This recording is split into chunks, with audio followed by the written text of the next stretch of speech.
చంద్రబాబు నాయుడుపై పోతిని మహేష్ మండిపడ్డారు. బాబు మీ మొదటి సంతకం సామాజిక మోసంపై సంతకం చేశారని ఎద్దేవా చేశారు.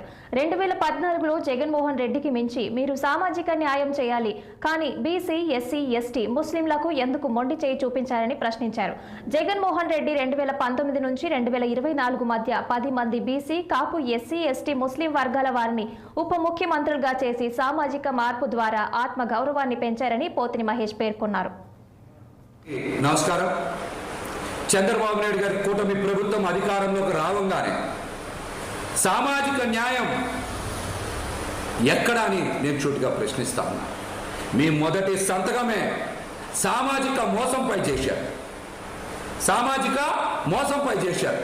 బీసీ, ఎస్సీ, ఎస్టీ, ముస్లింలని అగౌరవపరిచారు. మీరు 2019లో ఉప ముఖ్యమంత్రి పదవుల్ని మీరిద్దరికి కేటాయించారు. ఒకటి నిమ్మకాయల చినరాజప్ప గారు కాపు సామాజిక వర్గం, కె కృష్ణమూర్తి గారు బీసీ గౌడ సామాజిక వర్గానికి ఇచ్చారు. మీ తర్వాత జగన్మోహన్ రెడ్డి గారు సామాజిక న్యాయం పాటిస్తూ మీకన్నా మిన్నగా మీరిద్దరికి ఇస్తే జగన్మోహన్ రెడ్డి గారు 10 మందికి ఉప ముఖ్యమంత్రి పదవులు ఇచ్చారు.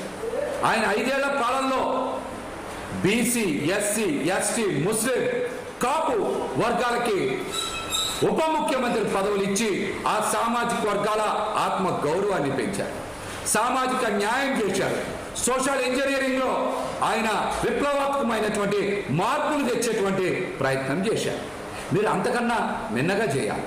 కానీ బీసీ, ఎస్సీ, ఎస్టీ, ముస్లిం వర్గాలకి ఉప ముఖ్యమంత్రి పదవులు ఇవ్వకుండా కేవలం పవన్ కళ్యాణ్ గారికి మాత్రమే ఉప ముఖ్యమంత్రి పదవి ఇచ్చి బీసీలని, ఎస్సీలని, ఎస్టీలని, ముస్లింలని మీరు అవమానించిన మాట వాస్తవం. కామారెడ్డి జిల్లా బేగంపూర్ గేట్ వద్ద